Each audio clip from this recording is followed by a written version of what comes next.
Xavier Bertrand, l'une des figures de l'UMP qui se projette en 2017, est avec nous. Bonsoir. Bonsoir. Et merci d'être là, invité de Preuve par Trois. Vous inaugurez notre nouveau studio, Xavier Bertrand. Ce rendez-vous réalisé en partenariat avec l'agence France Presse qui sera représentée dans quelques instants sur ce plateau par Suzette Bloch, en partenariat également avec Dailymotion. Alors avant d'évoquer votre stratégie personnelle, j'en disais un mot, Xavier Bertrand, à la fin de cette émission avec Perrine Tarnot, voyons quels angles d'attaque vous privilégiez contre le gouvernement. On peut parler d'abord du déficit de la branche famille de la sécurité sociale, un déficit qui a explosé sous le précédent quinquennat, c'est l'argument que met en avant le gouvernement pour annoncer des réformes, avec l'idée donc de parlementaires socialistes de réduire les prestations pour les familles les plus aisées, de les diviser par deux. Est-ce que vous pensez que c'est une bonne piste ? La piste de M. Bapt, qui consiste à dire on divise par deux les ménages les plus aisés, mais en fin de compte, il s'attaque aux classes moyennes, est une très mauvaise solution. Une très mauvaise solution. C'est très socialiste. On donne le sentiment de demander des efforts, mais en fin de compte, il s'en prend de plein fouet aux classes moyennes. Parce que ce que propose le rapporteur, projet de loi de financement de la sécurité sociale sur la partie famille, M. Bapt, socialiste, c'est de dire un couple dont chacun des membres a 2200 € par mois, à eux, terminé, on divise par deux les allocations. Alors c'est lui les super dit que riches, ça ne concernerait que 10% des bénéficiaires des allocations familiales. 4000 € par mois, c'est les super riches. C'est peut-être les super riches de M. Hollande à l'époque. Mais pour moi, j'ai toujours dit les choses très clairement, si on veut avoir un discours de vérité, je pense dans les années qui viennent, que pour les Français les plus riches, les plus fortunés, les plus aisés, je pense qu'il ne faudra plus verser les allocations familiales. Mais pour moi, c'est bien au-dessus des classes moyennes. Ah bon, à partir de combien ? Prenons par exemple le barème de l'impôt sur le revenu, la tranche marginale de l'impôt sur le revenu. Si on n'est pas riche à 4500 €, comme vous le dites, on est riche à partir de combien? Donc pour vous, c'est la question. Mais moi, je ne suis pas socialiste, moi, je ne mets pas les Français dans des cases. Moi, je tiens juste un discours de vérité. Le discours de vérité, c'est on ne fera croire à personne que dans les années qui viennent, on pourra continuer à donner tout à tout le monde. Mais la différence, c'est que je pense qu'il faut préserver les allocations familiales pour les classes moyennes, et aussi pour les Français les plus modestes. Et pour ceux qui sont les plus fortunés, il faut garder ce principe d'universalité, la politique familiale, en leur donnant toujours, en leur garantissant toujours l'accès, par exemple, aux places en crèche. Mais la méthode qui consiste à dire pour le gouvernement, il faut fiscaliser, mais alors ça, je suis désolé, c'est bien le gouvernement social. Bon, attendez, c'est ballon d'essai sur ballon d'essai. Dit qu'elle les compte. Oui, ils ont quand même évoqué l'idée. La fiscalisation, c'est je donne d'une main et je reprends de l'autre. C'est bien socialiste. Donc votre idée, on la retient quand même, c'est de priver les très hauts revenus d'allocations familiales, mais vous ne donnez pas de chiffres encore.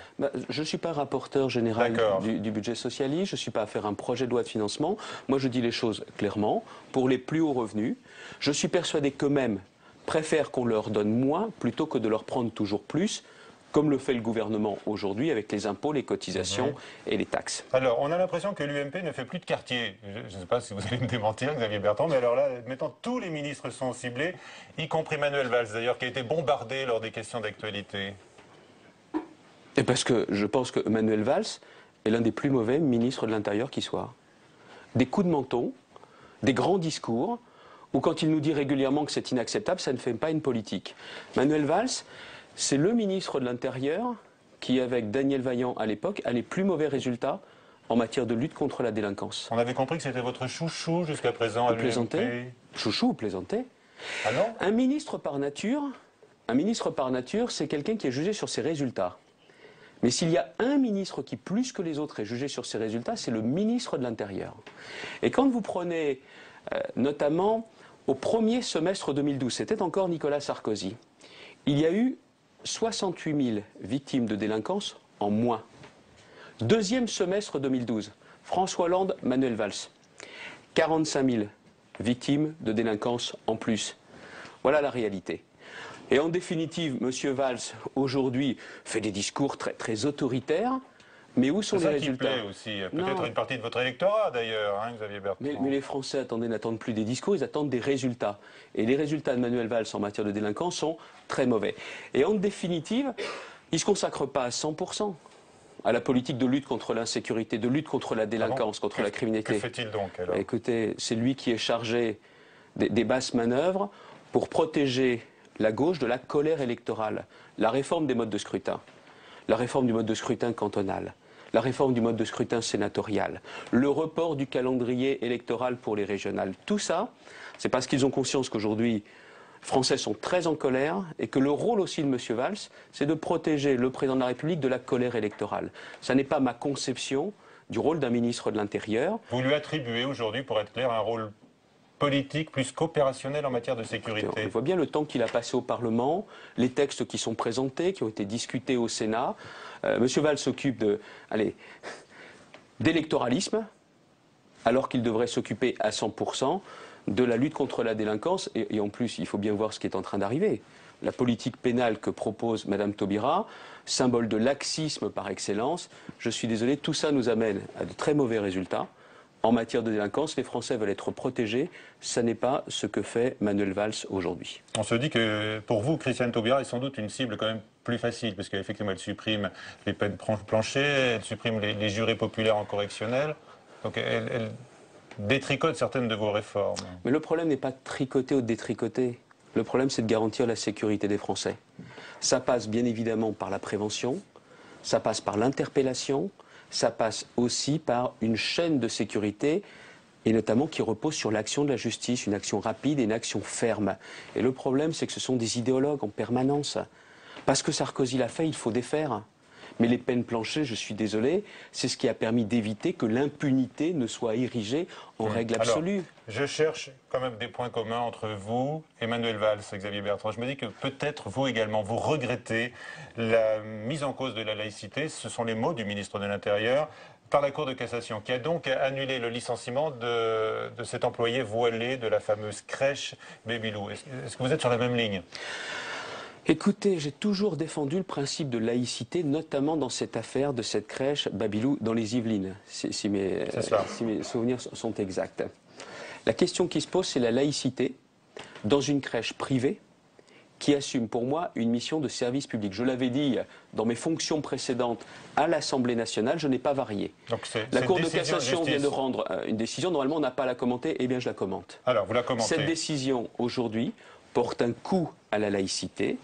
Et je le dis, il nous faut très très rapidement engager toute une étude pour savoir quelles sont les personnes privées qui, à notre sens, assument une mission de service public et garantir la laïcité à l'intérieur. L'employé d'une crèche, par exemple, l'employé d'une crèche, parce que c'est un exemple type de service public, l'accueil des enfants, et la laïcité doit être garantie là.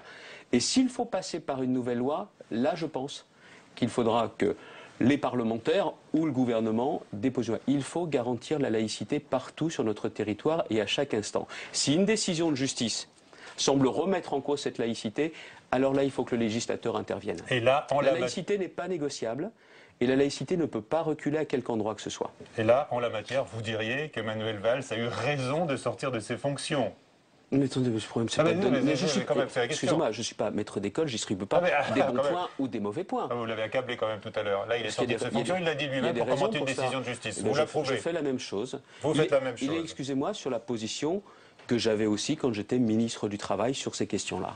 Alors, je voudrais qu'on parle d'un autre ministre, Jérôme Cahuzac, puisque d'après donc les dernières informations de la justice, sa voix sur le fameux enregistrement où l'on entend quelqu'un évoquer un compte en Suisse est bien la sienne, selon l'enquête de la police. Comment est-ce que vous réagissez? Quelle est, selon vous, aujourd'hui, la position du ministre du Budget dans le gouvernement? Je n'ai jamais fait de commentaires sur ce sujet. Je ne vais pas commencer à en faire maintenant. C'est à lui de s'exprimer, c'est à la justice de parler. Et je voudrais juste vous dire une chose. Qu'est-ce que ça tranche avec l'action des socialistes vis-à-vis notamment de mon ami Éric Woerth à l'époque? Ça, vous l'avez déjà dit au début de l'affaire. Là, on a des éléments nouveaux d'information. Il y a même une information judiciaire qui est ouverte pour blanchiment de fraude fiscale. Ça ne vous entraîne pas un commentaire supplémentaire, Xavier Bertrand, sur M. Cahuzac? À la justice de parler, à M. Cahuzac de parler, point. C'est tout. Bien. Alors, la législative partielle de dimanche prochain, dans l'Oise, opposera donc l'UMP au Front National. La candidate socialiste a été éliminée dès le premier tour. Est-ce que vous imaginez une projection nationale de ce scrutin, c'est-à-dire un nouveau 21 avril? Ce qui est surtout en train de se passer dans l'Oise, et on sent monter dans tout le pays, c'est une vraie colère des Français, notamment de celles et ceux qui ont voté pour François Hollande. Vous savez ce qu'ils disent aujourd'hui? François Hollande, il s'est bien foutu de nous. Parce qu'il y en a qui ont sincèrement cru à ses promesses. qui ont cru que s'il y avait le changement, si Nicolas Sarkozy était parti, tout s'arrangerait, comme l'avait promis François Hollande. Vous avez à la fois des Français qui sont très très inquiets, vous avez des Français qui sont très très en colère. Et ceux-là font payer aux socialistes, très clairement, le matraquage fiscal. Quand à l'époque il avait été dit, parce que je pense que François Hollande est un spécialiste en mensonges, il a menti pendant toute la campagne, et il continue à le faire. Quand il avait dit, vous inquiétez pas, il n'y a que les très riches qui paieront. Et les retraités aujourd'hui, qui payent une cotisation de 0,3 ou 0,6% l'an prochain, qui risquent de voir leur retraite progresser moins vite que l'inflation à l'avenir, c'est leur souhait. Quand vous avez les ouvriers qui faisaient des heures supplémentaires, qui ont perdu le bénéfice des heures supplémentaires, ce n'était pas dit par François Hollande à l'époque. Il a menti. Donc et maintenant, aujourd'hui, bien sûr, bon, bien sûr. Vous savez, les Français aujourd'hui jugent, encore une fois, sur les résultats. On leur avait promis que tout irait mieux, et quasiment 10 mois après, la France va beaucoup plus mal. Il y a quand même une explication à ça, et ce n'est pas seulement la crise. Dimanche prochain, le Parti socialiste a appelé à voter contre le Front national dans l'Oise. Vous l'avez noté, Xavier Bertrand. Comment est-ce que vous appréciez cette attitude républicaine du PS? Michel Grossière, je ne suis pas commentateur politique. Je suis, moi, alors un vous-même, acteur est-ce que politique. vous seriez prêt à un geste similaire? 10 fois, on nous a posé la question. Oui, la question revient aujourd'hui. Non, la question. D'une certaine manière, à l'inverse. Ne se pose pas. Si la situation. Non, mais attendez, Michel Grossière, c'est quoi? Quel est le cas de figure la semaine prochaine? C'est Mancel, Front National. Je serai dans l'Oise, je voterai Mancel. Voilà. Je voulais vous demander tout simplement, c'est peut-être répondre plus directement, si vous êtes en accord avec la position de Jean-François Copé qui dit ni PS ni Front National. Mais attendez, l'occasion peut-être ça a toujours été dire ma votre position. Ça a toujours été ma position. C'est-à-dire en ce qui me concerne, ce que vous venez de dire. Ni. Je l'ai dit à l'époque quand il y avait des cantonales dans le Pas-de-Calais, et moi-même, regardez-moi bien, j'étais victime d'une fatwa de Mme Le Pen aux élections législatives. Oui. Elle voulait ma mort politique. Eh bien, je suis toujours là. Vous avez évoqué la réforme des retraites il y a un instant, avec une cotisation supplémentaire. Vous prenez d'ores et déjà le passage à la retraite à 62 ans pour tenter de résorber les déficits. Plutôt que prévu. Voilà, c'est prévu normalement en 2017. Je propose 2015, de façon à dire il faut travailler plus longtemps. D'accord. Mais en contrepartie, ne touchez pas aux retraités actuels. D'accord. Est-ce que vous craignez la généralisation de la désindexation des pensions, comme ça va se passer en partie pour les retraites complémentaires? Est-ce que vous craignez que ce soit une piste sérieuse du gouvernement? Le gouvernement a cela en tête. Jérôme Cahuzac s'est exprimé, les autres ministres n'osent pas embrayer le pas, mais ils veulent aujourd'hui que les pensions de retraite augmentent moins vite que l'inflation. Et je voudrais juste vous porter un témoignage.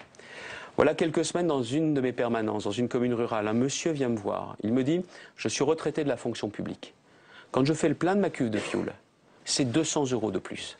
Ma mutuelle, 14 € de plus par mois. Tout augmente. Si ma retraite, elle augmente plus, je fais comment, moi ?» Voilà pourquoi il faut absolument préserver le pouvoir d'achat des retraités, parce que d'une part, ça les fragiliserait, et n'oublions pas non plus... Il y a eu un accord entre partenaires sociaux, ils sont prêts à cet effort, ils l'assument. Et vous savez ce que disent les gens aussi? J'imagine qu'ils ne sont pas très heureux, non, ça touche qui? Encore le privé. Parce que le public, les retraités du public, eux, ne sont pas concernés, il n'y a pas de complémentaire. Et ce que je propose, moi également, pour la réforme des retraites, où il faudra du courage, c'est de dire qu'il faudra en passer par un système par points, où chacun, en fonction de ses cotisations, pendant toute sa carrière, se voit attribuer des points, et c'est un gros avantage. Public-privé, à 100% la même chose. Journalistes, parlementaires, le même régime de retraite. Public-privé, le même régime de retraite. Plus question des 6 derniers mois par rapport aux 25 meilleures années. Les journalistes gagnants alors, si vous faites ces comparatifs-là. Exactement le même principe, parce que les Français aujourd'hui sont prêts à faire des efforts, mais à une condition, tout le monde logé à la même enseigne. D'accord. Alors, il n'y a pas que les élections partielles, il y a les sondages qui sont en berne pour l'exécutif. La dégringolade se poursuit pour le chef de l'État, pour le Premier ministre. Mais les ténors de l'opposition en profitent-ils? La réponse nous est apportée par Sophie Normand avant d'accueillir Suzette Bloch de l'agence France-Presse. Jamais la cote de popularité d'un président de la République n'est tombée aussi bas en seulement 10 mois de pouvoir. Selon le dernier baromètre Ipsos, François Hollande ne récolte plus que 31% d'opinion favorable. Une tendance confirmée par tous les instituts de sondage. Nicolas Sarkozy, en son temps, n'avait pas atteint un tel plancher avant avril 2011, soit 4 ans après son élection. Un mécontentement à l'égard de l'exécutif qui ne profite pas pour autant à l'opposition. Quand on regarde un peu les résultats de ce baromètre, on s'aperçoit que les principaux leaders de l'UMP et de la droite, eux aussi sont en dégringolade parce que finalement il y a une défiance généralisée vis-à-vis du personnel politique, et puis en dégringolade aussi auprès des sympathisants UMP qui finalement leur reprochent aujourd'hui de ne pas faire vraiment leur travail d'opposant, de ne pas être audibles et de ne pas proposer de solutions alternatives crédibles. Des sondages en chute pour l'ensemble de la classe politique, même si le top 10 des leaders les plus appréciés comporte 6 personnalités de droite. L'alternance ne crée plus d'espoir selon Ipsos. Ainsi, le possible retour annoncé de Nicolas Sarkozy il y a quelques semaines n'a pas suscité l'enthousiasme chez les Français. Les Français n'ont pas oublié que l'UMP était encore au pouvoir il y a 9 mois. Ça, plus la crise de l'UMP de l'hiver, ça fait beaucoup pour un parti politique. L'UMP en plein déni balaie d'un revers de la main ses commentaires et préfère revenir sur le premier tour des législatives partielles dans la deuxième circonscription de l'Oise dimanche dernier. Partout, la gauche est effondrée et la droite progresse. Dimanche dernier, encore Jean-François Mancel gagne 7 points par rapport à il y a 10 mois, alors que le PS en perd 10. La droite progresse à chaque élection partielle, on gagne les élections et la gauche s'effondre. Si les législatives partielles ne permettent pas de tirer de conclusions au plan national, les municipales de l'an prochain seront un premier vrai test pour la droite. Voilà, donc Suzette Bloch de l'agence France-Presse nous a rejoint. Bonsoir. Suzette, vos questions et une réaction déjà bien sûr à ces sondages. Alors les leaders de l'opposition ne profitent pas des déboires de la gauche dans les sondages. Ça ne vous décourage pas? Ça montre surtout une chose, c'est que la situation est tellement grave que dans l'opposition aussi, nous avons une responsabilité particulière. Voilà pourquoi s'opposer ne suffit pas. S'opposer ne suffit pas. Il nous faut aussi proposer, dire ce que nous ferions à la place du gouvernement. Ce que je fais, notamment sur la question des retraites, ce que je fais dans le dossier Babilou, il ne s'agit pas pour nous de dire à chaque fois ce qui ne va pas, il faut aussi dire ce que nous ferions. Alors justement, l'UMP s'apprête à défendre sa motion de censure contre le gouvernement. Est-ce que c'est le bon moment, à votre avis? Oui. Pourquoi? Parce qu'il faut dire dès maintenant au gouvernement que depuis 9 mois, toutes ces décisions ont aggravé la situation actuelle et qu'il faut changer de politique économique. Quelle est la première des priorités pour les Français? L'emploi, l'emploi, l'emploi. Garder son emploi, que cet emploi permette de faire vivre sa famille et que ses enfants aient un emploi. Or aujourd'hui, le chômage augmente en permanence. Et des mesures sont prises, même des réformes de structure, Xavier Bertrand. Quelle réforme de structure? Le plan compétitivité, mais attendez, le plan compétitivité, je la vais vous dire, banque d'investissement. Attendez, soyez au sérieux. Alors pourquoi le chômage depuis 9 mois continue à augmenter sans cesse, sans limite? Où le président de la République nous avoue, au détour du salon de l'agriculture, qu'il n'y aura pas de renversement de tendance comme il avait promis. Il a encore menti. La question de la crise, expliquez-moi pourquoi dans d'autres pays on réussit mieux qu'en France. Il y a plusieurs sujets. Il y a des sujets conjoncturels. En Allemagne. Pas seulement, Pays-Bas, les emplois d'avenir en France, ça ne marche pas. Nous l'avions dit et pourtant je n'ai pas voté contre, je n'ai pas voulu faire l'opposant bête et méchant qui vote non à tout. Quand quelque chose peut aller dans le bon sens, j'étais prêt à donner sa chance. C'est la même chose que les contrats aidés. Mais justement, vous avez raison. Ça prend donc la place. Attendez, excusez-moi. Ils sont maintenus aussi. Excusez-moi, j'aurais vous expliquer. Ça prend la place des contrats aidés. Ça ne fait pas reculer le chômage. Les contrats de génération, j'ai peur que ça tue ou que ça affaiblisse l'apprentissage. Ça n'apporte pas de solution en plus. Vous voulez une proposition concrète? Tout chômeur aujourd'hui, dans notre pays, est indemnisé à hauteur d'un peu plus de 14 000 € par an. Est-ce que vous ne pensez pas que ça vaudrait la peine pour tout chef d'entreprise, notamment un artisan, les très petites entreprises, les PME, qui recruteraient notamment un chômeur, de pouvoir lui dire « vous ne paierez pas de charges pendant 1 an ou 2 ». Ça, c'est simple, c'est clair. Ça permet même de faire des économies et surtout de ramener vers l'emploi. Cette mesure-là, c'est une mesure de bon sens. Je crois au bon sens. Et vous avez en plus d'autres sujets. L'accord national sur l'emploi, justement. Vous voterez sans doute cet accord sur l'emploi. Si le texte qui sort de l'Assemblée est conforme et fidèle à l'accord national interprofessionnel, je voterai.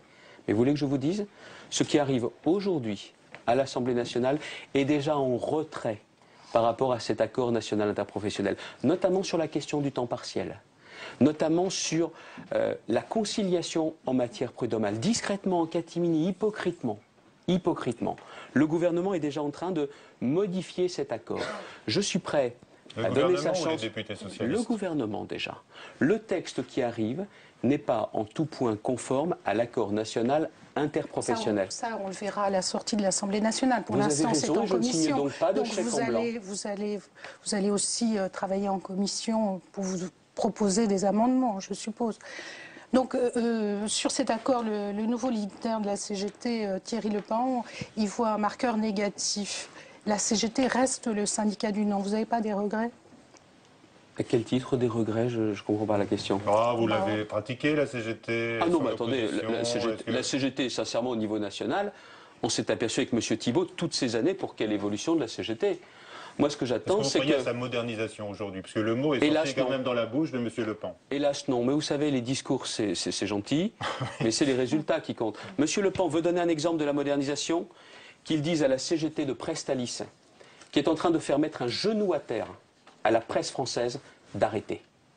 De dire tout simplement que la vocation de la CGT Prestalis, qui est de dire à un journal, nous vous ferons disparaître, si vous voulez continuer la modernisation de la presse, de dire à la CGT de Prestalis, stop, c'est terminé. Nous ne pouvons pas avoir aujourd'hui la CGT qui prend en otage la presse française, quotidienne et hebdomadaire, tout simplement pour mettre tout le monde au pas. Bon, alors on revient sur la motion de censure. Voilà, donc vous estimez que c'est le bon moment, Xavier Bertrand, mais vous avez été associé à cette démarche? J'ai signé cette motion de censure. Associé. Maintenant, si vous voulez me faire dire que s'il y avait eu peut-être davantage de concertation en amont, certains n'en auraient pas tiré prétexte, mais en tout cas, je le dis, moi, c'est le bon moment pour dire c'est aussi une belle façon pour Jean-François Copé de montrer qu'il est le chef de l'opposition. Mais écoutez, la belle affaire. Le vrai sujet, c'est que nous disons non au gouvernement pour sa politique économique. Et que pour le dire, il faut tous être unis.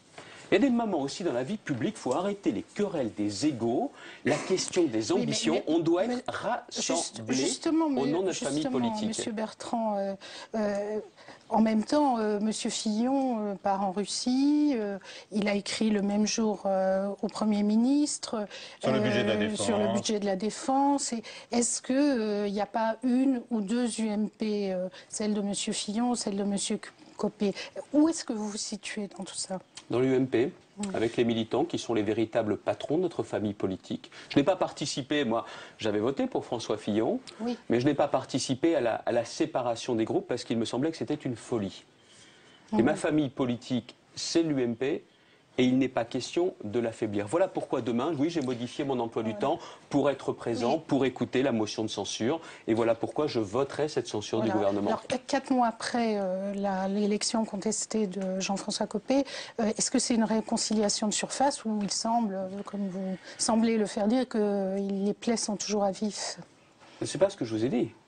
Je vous ai dit, moi, quelle était, non, je vous ai dit, moi, quelle était ma volonté. Les militants, moi, je me situe du côté des militants. Ah oui.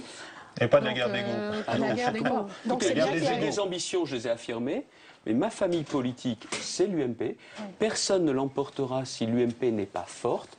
Et ce que je voudrais, c'est qu'il y ait au niveau national la même vitalité, la même unité que celle qu'il y a sur le terrain chez nos adhérents. C'est-à-dire, par exemple, il y a une hiérarchie en ce moment, au petit déjeuner du mardi, il y a 40 personnes. Est-ce que vous pensez que c'est vivable, que l'UMP peut fonctionner comme ça? Vous voulez me faire dire quoi? Qu'un petit déjeuner à 40, c'est beaucoup? C'est vrai, je vous le dis. Voilà, c'est beaucoup. 419 responsabilités, c'est beaucoup. C'est vrai. Mais ça ne m'empêche pas, moi, de jouer le jeu de ma famille politique, de jouer le jeu des élections municipales, d'aider les candidats. Je l'ai encore fait dans le département du Nord la semaine dernière. Je le fais en permanence. Vous faites une tournée Je fais cela depuis 10 ans. Depuis 10 ans, mais là, depuis 10 ans, je crois aux vertus du terrain. Moi, je suis un provincial qui croit profondément aux vertus du terrain et qui sait aussi pertinemment que faire des discours, c'est bien. Écouter le message du terrain, c'est très, très bien. Et les nouvelles élections de l'UMP en septembre, vous pensez qu'il va y avoir réellement une nouvelle élection? Vous savez à qui il faudra poser la question? Vous êtes pour ou contre? Vous savez à qui il faudra poser la question? Aux adhérents. Oui, vous savez ce que j'entends sur... Laissez-moi vous répondre. Laissez-moi vous répondre. Vous savez, quand on me pose une question par oui ou par non, j'essaye de répondre par oui ou par non. Sauf que quand ça mérite des précisions, je veux juste les faire. Vous savez ce que me disent les militants aujourd'hui? Vous n'avez pas mieux à faire, là, que de repenser à de nouvelles élections? Vous ne pensez pas que c'est mieux de vous opposer aux socialistes plutôt que de vous opposer entre vous? Et puis déjà qu'on a failli voir disparaître l'UMP en novembre dernier, si on a à nouveau une guerre, Est-ce que vous croyez sincèrement que cette fois-ci on en sortira? Alors moi, ce que je propose est très très simple. À l'occasion de la réforme des statuts, il faudra demander aux militants s'ils veulent revoter, oui ou non. Quand je les interroge aujourd'hui, je ne sens pas un enthousiasme débordant pour revoter. Alors, mais le vrai patron de l'UMP, c'est le militant. Moi, ce que je propose, je crois que je suis le premier ou le seul à proposer, c'est que ce sont les militants qui décideront par un vote si on doit revoter et si oui. Un vote sur le revote, quoi. Bien sûr, à l'occasion notamment de la validation de la réforme des statuts. D'accord. Donc, mais vous n'êtes pas non plus follement favorable à un nouveau vote. Vous alignez sur la vote populi, sur la vote, voilà. Je ne m'aligne pas, je propose. C'est moi qui initie cette démarche. D'accord. Et qu'est-ce que vous attendez néanmoins de Jean-Marc Ayrault lors du débat de censure? De Jean-Marc Ayrault? Oui. Mon Dieu, qu'il fasse preuve... espérez de lui? Qu'il fasse preuve de lucidité et de courage, mais j'en demande peut-être beaucoup. Parce que la marque de ce gouvernement n'est vraiment pas le courage. Nous sommes à un moment donné où la crise européenne est loin d'être passée, où les difficultés françaises sont rendues plus importantes à cause des choix économiques. Quand vous augmentez la pression fiscale de 33 milliards d'euros depuis le début du quinquennat de François Hollande, quand vous refusez d'engager les réformes de fond, la question du marché du travail, la question des retraites, la question de la politique familiale, mais pas avec des sortes de demi-mesures, il ne faut pas s'étonner que notre pays, justement, ne résiste pas mieux à la crise. Monsieur... Quand il n'y a pas de vraie politique de l'emploi, on a envie de leur dire, mais réveillez-vous, n'attendez pas la fin de l'année, n'attendez pas de voir le chômage progresser. Et quand en même temps, vous avez des mesures de clientélisme sans pareil, je dénonce le clientélisme de ce gouvernement. Quand on supprime le jour de carence pour les fonctionnaires, c'est du clientélisme pour s'attirer les faveurs de certains fonctionnaires. Quand on fait voter une loi d'amnistie sociale pour dire aux casseurs qui ont cassé dans les entreprises, il y aura amnistie pour vous, c'est un vrai scandale. Dimanche, je vous ai entendu demander la fin des cures d'austérité en Europe. Vous avez dit tailler à la serpe dans tous les budgets n'a pas de sens. Et vous avez également fustigé Mme Merkel et sa politique au service des seuls intérêts de l'Allemagne. Aujourd'hui, vous nous parlez donc les allocations familiales, à long terme des plus aisés devraient être supprimés. Au même moment, Jean-Luc Mélenchon, sur notre plateau de télévision, disait la même chose. Il s'aligne sur moi? C'est bon signe pour M. Bertrand Mélenchoniste. Il me semblait... Écoutez, moi, je n'ai pas de question de droit d'auteur, je vous livre mes convictions. Je suis profondément européen. 66 millions de Français dans le concert international, nous ne pouvons pas réussir seuls. Mais je suis exigeant avec l'Europe. Je dis notamment aujourd'hui que le traité de libre-échange entre l'Union européenne et les États-Unis, tel qu'il se présente, est un danger pour les intérêts européens et français. Je demande au gouvernement d'utiliser la minorité de blocage pour renégocier le mandat du commissaire européen. Ce que propose en définitive M. Obama, c'est une sorte d'OTAN économique dans lequel nous ne serions même pas dans le commandement intégré. Et quand M. Obama dit que c'est un très bon traité pour les employés, pour les ouvriers américains, ben moi je ne suis pas sûr que ce soit une très bonne nouvelle pour les ouvriers européens. Ou alors si on a un accord de libre-échange comme celui-ci, alors on dit aux Américains, soit vous renoncez à l'American Buy Act, leur préférence nationale à eux, ou alors nous mettons en place avant l'European Buy Act, c'est pas très français mais c'est le terme exact, pour dire de la réciprocité. Il faut arrêter d'être naïf. Le gouvernement de M. Hollande en catimini donne son feu vert à cet accord qui est un danger pour l'économie européenne et française. Le gouvernement de M. Hollande, en catimini, rouvre un chapitre de négociation pour l'adhésion à la Turquie. Le gouvernement de M. Hollande, en catimini, donne le feu vert à la réouverture du dossier de la directive Bolkestein. Il est passé où, M. Montebourg, avec sa démondialisation? Il est passé où le propos de juste échange de M. Hollande? Ils sont passés où, là? Allez, après Mélenchon, Montebourg. Alors dites-moi d'un mot, qu'est-ce que vous avez pensé de l'accord pour sauver financièrement Chypre, et notamment des contreparties qui ont été envisagées avec une taxation de tous les dépôts bancaires? Il y a une faute de la part des ministres des Finances, une double faute. La première faute, toute la zone euro, c'est de ne pas avoir dit que le modèle de Chypre n'était pas un modèle transposable aux autres pays. Parce qu'il y a un système bancaire, un système financier très particulier. Est-ce qu'il fallait intégrer Chypre dans l'Union européenne? La deuxième faute, c'est également de ne pas avoir dit au début que les petits épargnants, que les petits déposants, eux, ne contribueraient pas. En revanche, ce qu'il y a dans ce système, c'est qu'à la différence de la Grèce, il y a la possibilité de faire payer non seulement les plus riches, mais surtout les déposants étrangers, les Russes, mais aussi des Anglais, qui eux se font taxer, alors qu'en Grèce, rappelez-vous, l'une des injustices, a été que les très riches armateurs avaient pu déplacer leur argent et n'étaient pas taxés et que tout avait reposé sur le peuple. Voilà la double faute des ministres des Finances. Et M. Moscovici se réveille tard. 2017, je le disais tout à l'heure, c'est déjà dans votre tête. Vous le dites vous-même, 10 fois par jour, Xavier Bertrand. Mais je pense à autre chose aussi, vous savez, par jour. Peut-être que vous pensez aussi à 2017 lorsque vous vous promenez dans les circonscriptions, dans les départements, ce que vous faites si souvent, vous l'avez rappelé tout à l'heure.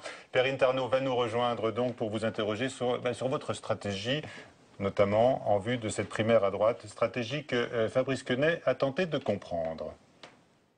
L'heure de Xavier Bertrand est-elle venue? L'ancien ministre du Travail en est convaincu. À raison d'un ou deux déplacements par semaine, il tente de s'imposer comme un candidat sérieux à la primaire de 2016.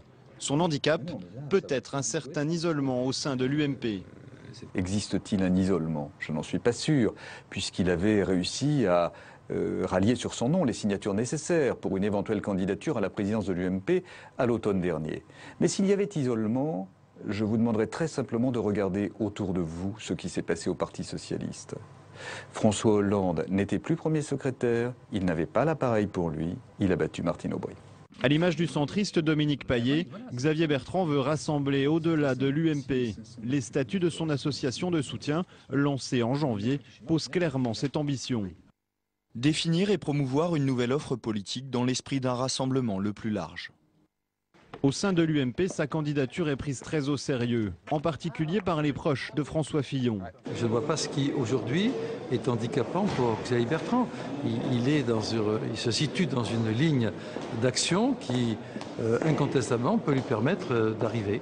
Et il faut qu'il fasse les efforts nécessaires pour le faire. Il engage un combat qui est long. Un combat de 3 ans. Xavier Bertrand s'est lancé tôt dans la course à l'investiture, avec tous les risques que cela comporte. De ne pas se mettre en sur-régime. Voilà. Ça, c'est parce que ça va demander tellement de travail qu'on peut arriver à des situations de sur-régime, ce que j'ai connu dans une autre vie de surentraînement. C'est là où on se blesse. Pour l'instant, c'est surtout l'UMP qui est blessé et Xavier Bertrand d'en profiter. Dans cette course de fond, il a choisi de partir le premier. S'il veut convaincre, il lui faudra maintenant tenir cette stratégie sur la longueur. Voilà, attention donc au surentraînement, ça provoque des claquages, ça, chez les sportifs. Perrine Tarnaud est avec le conseil de sportif comme Douillet, il sait de quoi il parle. De haut niveau. Donc la course de fond, et la route va être longue jusqu'aux primaires de 2016 puis 2017. Mais ce qui frappe, Xavier Bertrand, c'est votre détermination. Rien ne vous détournera de cet objectif? Je l'ai indiqué. C'est clair. Comment vous avez pris cette décision de sauter finalement la case primaire présidence de l'UMP pour aller directement jusqu'à 2017? Je ne voulais pas prendre les adhérents en otage et je ne voulais pas leur mentir. En définitive, dans les candidats, que ce soit Fillon ou Copé, chacun se disait qu'être président de l'UMP permettait de gagner le premier tour de la primaire pour être candidat à la présidentielle. Il ne faut pas mélanger les genres. J'ai indiqué qu'à partir du moment où mon ambition, ma volonté, c'était d'être candidat à la présidentielle et donc d'être candidat à la primaire, je ne voulais pas jouer sur les deux tableaux, je ne voulais pas mentir aux adhérents. Et je me rends compte, dans toutes les réunions, parce qu'on n'a pas vu jusqu'au bout, mais je ne fais pas des grands discours. Je parle et je donne la parole et il y a des échanges. Bien souvent, on me pose la question pourquoi je ne suis pas allé à la présidence de l'UMP et pourquoi je suis candidat à la présidentielle. Et les militants l'ont très bien compris, il ne faut jamais leur mentir. Donc vous revendiquez aujourd'hui votre liberté et votre indépendance. Oui, je pense que c'est important. Ma fidélité à ma famille politique. Je parcours régulièrement la France depuis des années et des années, mais j'ai besoin de le faire encore si vous voulez bien comprendre à la fois ce qui marche et pourquoi ça marche en France et ce qui ne va pas et quelles sont les solutions qu'on doit apporter. Je pense pour ma part qu'on ne gagnera pas de 2017, ni avec les idées de 2012, ni avec les idées de 2007. La France est en train de changer. Donc ça fait 13 ans qu'on a changé de sexe. C'est de labourer les circonscriptions, c'est d'y aller lentement, sûrement, à votre rythme, un peu comme François Hollande l'a fait pour la présidentielle de 2012. J'ai pas de référence, j'ai pas de modèle. Moi, j'ai avant tout besoin de vraiment comprendre ce qui, dans notre pays, a besoin d'être libéré. Et ce qui a besoin d'être libéré, c'est l'esprit d'entreprise, c'est l'initiative. Je pense que le premier défi français, c'est l'emploi. Je l'indiquais tout à l'heure. Et force est de reconnaître, vous savez, j'étais ministre du Travail et de l'Emploi. J'ai eu à affronter des crises difficiles J'ai eu à annoncer des bonnes nouvelles et bien souvent des mauvaises nouvelles pendant la crise. Personne ne doit faire le malin en la matière. Mais je sais qu'on a un problème français avec le chômage et qu'il faut justement faire davantage confiance aux entreprises, aux entrepreneurs, baisser les charges sociales, baisser les charges réglementaires et encourager l'emploi sous toutes ses formes. Et je pense que pour cela, aller à la rencontre des chefs d'entreprise, mais ça a du sens. Mais quand vous croisez les militants de l'UMP, est-ce qu'ils vous posent la question, Xavier Bertrand, comment vous allez faire la différence avec les autres, avec les Copé, les Fillon? Comment vous ferez la différence? Je pense être sur une ligne politique et stratégique qui repose sur 3 axes, que je suis le seul à porter. Je veux une droite synonyme de justice. Les choix que nous ferons, les réformes que nous devrons mettre en œuvre, devront se faire dans la justice. Les Français vous disent, on est prêt à faire des efforts, mais pas toujours les mêmes qui payent. Il faut qu'il y ait cette justice. Je ne veux plus jamais être caricaturé, comme on l'a été à tort pendant 5 ans, comme les amis des privilégiés. 1, la justice. 2, c'est une droite qui va jusqu'au bout des réformes, qui a identifié les blocages français, les corps intermédiaires parfois, et qui, sans négliger les corps intermédiaires, mais sur des sujets essentiels, la formation des demandeurs d'emploi, la réforme des institutions. Donc on lit en creux une critique du bilan de Nicolas Sarkozy. Mais j'étais ministre de Nicolas Sarkozy pendant 5 ans, alors dans ces cas-là, je m'autocritique. J'ai le droit de le faire moi, oui. Je regrette foncièrement qu'on n'ait pas pu mettre en place le contrat unique de travail et qu'aujourd'hui on ait tous débat pour savoir s'il faut taxer les contrats courts. On aurait mis en place le contrat unique de travail, mais quand on l'a proposé, MEDEF en tête, on dit non, ça ne nous intéresse pas. La justice, le courage, porte aussi le troisième pilier. Non, la réforme jusqu'au bout. Et le 3e, c'est le discours sur l'Europe. Je pense que nous devons absolument réconcilier les Français avec l'Europe, et ça passe par l'idée qu'il faut être euro-exigeant, pas eurosceptique, pas fédéraliste, c'est des notions du siècle dernier, mais il faut absolument être très exigeant avec l'Europe en matière de convergence fiscale. Regardez, les buralistes vont manifester demain, mais à chaque fois que vous augmentez les prix du tabac, c'est le buraliste belge ou espagnol qui se frotte les mains. C'est pas ce que dit la Cour des comptes. Hein. À chaque fois que le tabac augmente, eh bien, le chiffre d'affaires des buralistes français explose aussi, parce qu'il est indexé sur l'inflation aussi. Non, mais disons-le, parce qu'il y a aussi des contrats qui ont été passés pour maintenir le métier de buraliste, mais le rôle de l'Europe notamment, c'est de pouvoir mettre en place un prix du tabac qui ne soit pas si différent entre 2 pays. Là, au moins, on n'aura pas les problèmes de contrebande. Les sanitaires sont les mêmes dans tous les pays.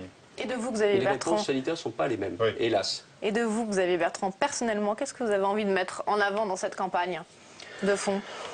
Peut-être une dimension de vraie proximité et de courage. Vous savez, moi, il n'était pas inscrit à 8 ou 10 ans qu'un jour je voudrais être candidat à la présidence de la République.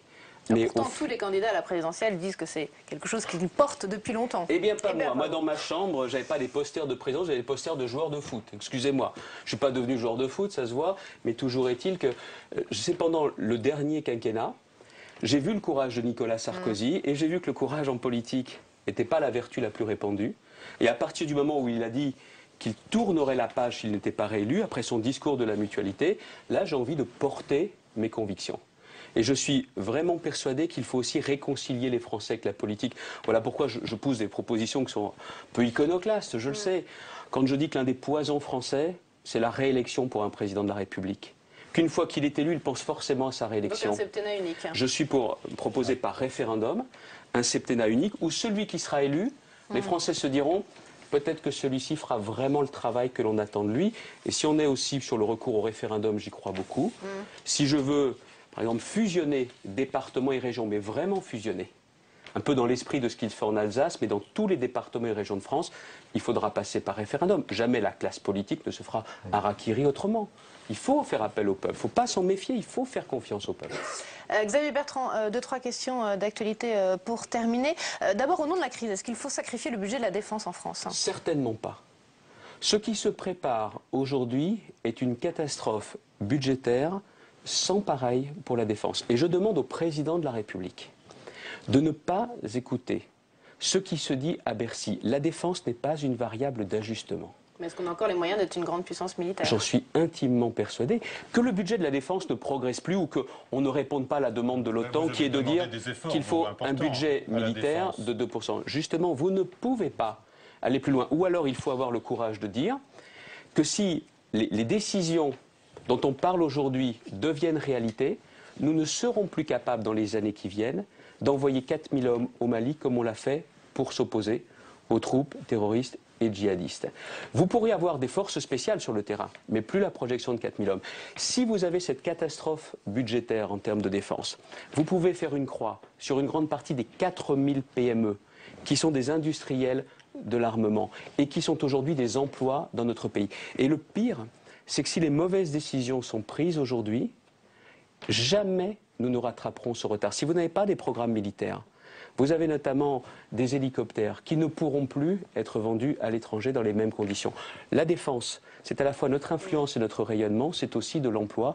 On n'a pas le droit de sacrifier la défense.